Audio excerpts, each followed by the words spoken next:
সজ্জা রাত, আর আজকে এইভাবে ফুল সজ্জা রাতে যদি মন খারাপ করে বসে থাকো তাহলে তো আর ফুল সজ্জা রাত শোভা পায় না। আপনিই বলুন, কোন মেয়ের যদি জোর জবরদস্তি করে বিয়ে হয় সে কি সুখ পায় মনের ভিতরে বলুন? জোর জবরদস্তি করে বিয়ে হলো, কেন তোমার মত ছিল না এই বিয়েতে? না ছিল না। আই আই গো, কইছে কি গো মাঙ্গে ছোড়ারা তাহলে? আমরা স্বামী তো সবকিছু কইলো।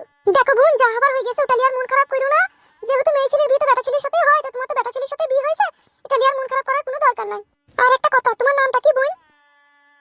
কি গো বোন, নামটা কি বলো? ভালো নামটা হচ্ছে ঝুমা বিশ্বাস, ডাক নাম কিরণমালা। বাহ, কিরণমালা নাম তোমার খুব সুন্দর নাম তো। আপনার নাম কি? আমার ওই দুটোই নাম, ডাক নাম হচ্ছে নারকেল বেগম আর ভালো নাম হচ্ছে নারিয়া বেগম। আচ্ছা, যার সাথে আমার বিয়ে হলো ওটা আপনার কে হয়? ওটা আমাদের কেউ হয় না, ও আমাদের বাড়িতেই গত 2-3 বছর থেকে আছে, তো সেই জন্য ভাইয়ের মতো থাকে। তাহলে আমরা নিজের কেউ হয় না? না না, এটা নিয়ে কোনো চাপ নেই, আমরা ওকে নিজের মতনই ভাবি, একবার পর ভাবি না। বৌদি আয় রে, আমি তোর বউয়ের সাথে একটু কথা বলছি, আয়। ঠিক আছে বলো বলো। তোর পছন্দ আছে না? খুব সুন্দর দেখতে রে তোর বউ। এসব ভাগ্য বুঝলা বৌদি, এসব ভাগ্যতে না থাকলে এসব জিনিস কি পাওয়া যায়? আবার মন খারাপ করে বসে আছে কেন? ও নাকি বলছে আমার এই বিয়েতে মত ছিল না, জোর জবরদস্তি করে বিয়ে করছে তাই বলছে। ও কথা বলো না গো কিরণমালা, তুমি ও কিরণমালা, আমি তোমার স্বামী, আঁচল দিয়ে মুছবো আমি তোমার চোখের পানি গো কিরণমালা, তোমার চোখের পানি। এই ছোড়া, এমনিতেই ওর মন খারাপ, তুই আর ইয়ার্কি মারি না, তুই আর বস কথা বল ওর সাথে। ঠিক আছে ভাবি, যাও তুমি। ও বোন কিরণমালা, তাহলে বসো, দুই স্বামী স্ত্রীতে গল্প করো, আমি আসি। এই ছোড়া, যা করবি সাবধানে, বেশি হুড়ু বাজা করিস না। বুঝতেই তো পারছিস, আই বড় মেয়ে এখনো পর্যন্ত কিছু করেনি, ও সেইভাবে করবি। বের খেলা চুদা আমার।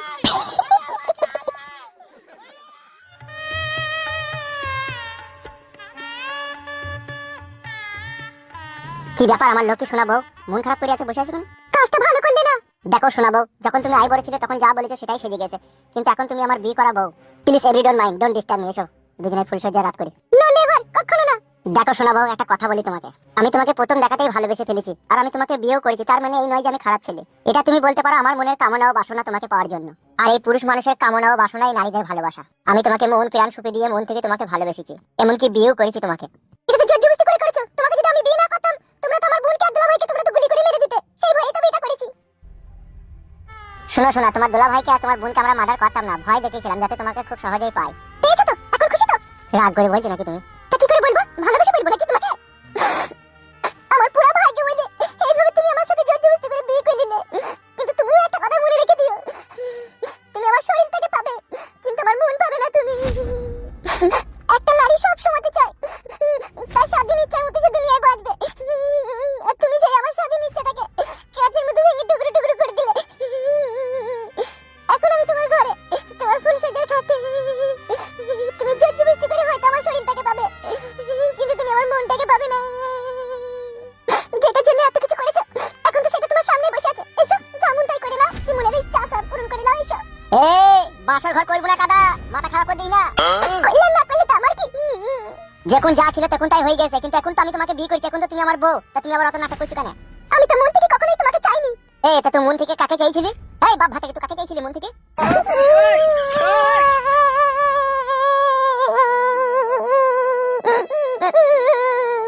ইনশাআল্লাহ, এ তো মনে হচ্ছে বাসর ঘরে বসে না, আমি তো মনে হচ্ছে চিতার আগুনের উপরে বসে আছি রে। ও বউ, তুমি কান্নাকাটি করছো কেন? আমি তোমাকে মেরেছি না গাল দিচ্ছি? আমি তো তোমাকে ভালোবেসে ভালোভাবে বিয়ে করলাম, তারপরে এরকম করছো কেন তুমি? আমার মন ছিল না, বলছি তো তোমাকে আমি। দেখো শোনাবো, তোমার যেমন মন ছিল না আমাকে বিয়ে করার জন্য, ঠিক সেই কেসটা আবার উল্টি দাও। আমার মন ছিল তোমাকে ভালোবেসে বিয়ে করার জন্য, তোমাকে বউ হিসেবে পাওয়ার জন্য, আর তোমার সাথে ফুল সজ্জা করার লেগে। তুমি মেয়ে বলে তোমার মনের ভিতরে আশা আকাঙ্ক্ষা থাকতে পারে, আর আমি বেটা ছেলে পুরুষ বলে আমার মনে থাকতে পারে না। অমন করো না জান, প্লিজ, যা হবার হয়ে গেছে, যা ঘরবার ঘটে গেছে, এসো দুজনের সুখের দুঃখের কথা করে আজ থেকে স্বামী স্ত্রীর একে অপরকে ভালোবেসে বুঝে নেওয়ার চেষ্টা করি, এসো কাছে এসো। আর কান্নাকাটি করো না, আজকে যদি তুমি লাগাইতে নাই দাও নাই দেবা, কালকে দেবা, কোনো অসুবিধা নাই, এসো কাছে এসো। ওইটাই তো পুরুষ মানুষরা বুঝে আগে, ওইটা ছাড়া কি বুঝে? সত্যি শোনাবো, তোমরা মেয়ে ছেলেদের চিন্তা ভাবনাতে একটা সময় পুরুষ মানুষের ইচ্ছা হয় শালা কলা গাছে গলায় দড়ি দিয়ে আত্মহত্যা করি। আমরা ফেসবুক স্ক্রল করতে করতে বিভিন্ন প্রকারের ভিডিও দেখতে পাই যে স্বামীর লিঙ্গ ছোট বলে স্ত্রী পর পুরুষের সাথে ঘর ছেড়ে পালিয়ে গেছে শুধু লিঙ্গর কারণে। স্বামী বিদেশে থাকে, বাড়ি আসতে 2 বছর 1 বছর টাইম লাগে বলে সেই ঘরের বউ পাড়ার পর পুরুষকে ঘরে ভরে ডেকে রাতের বেলায় খাবার সোডা দিয়ে ওয়াশ করলাই।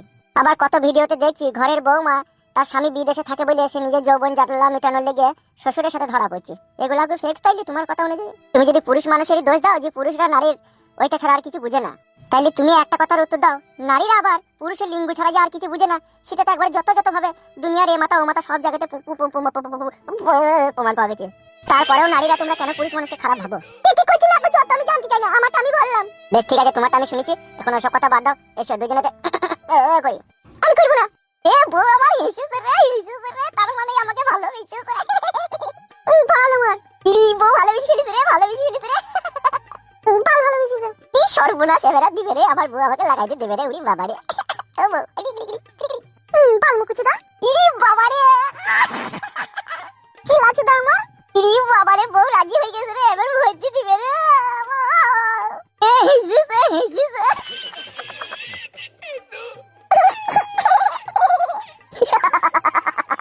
মেরা তোর বউ তোর হয়ে গেছে রে, এবার কাপড় তুলি পটাম করে ভরে দে রে।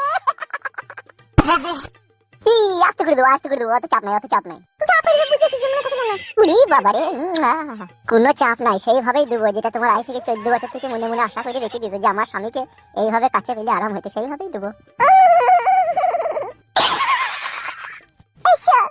যাই গো, এসো। উড়ি বাবা রে,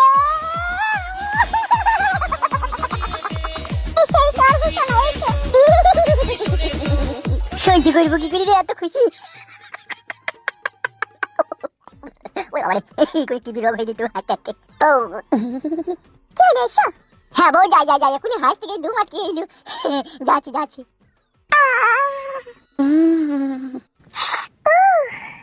নতুন তো আমি, সেই জন্য একটু সাইড হয়ে গেছি। একটু নিচে করো। এই 1 নম্বরটা না 2 নম্বরটা? 2 নম্বরটা। এবার ঠিক হয়েছে? কোথা করতে লাগো তুমি আবার? ঠিক জায়গায় পড়েনি? বাল ভুক লাগছে। এবার ঠিক হয়েছে তো? ভাগো কি করে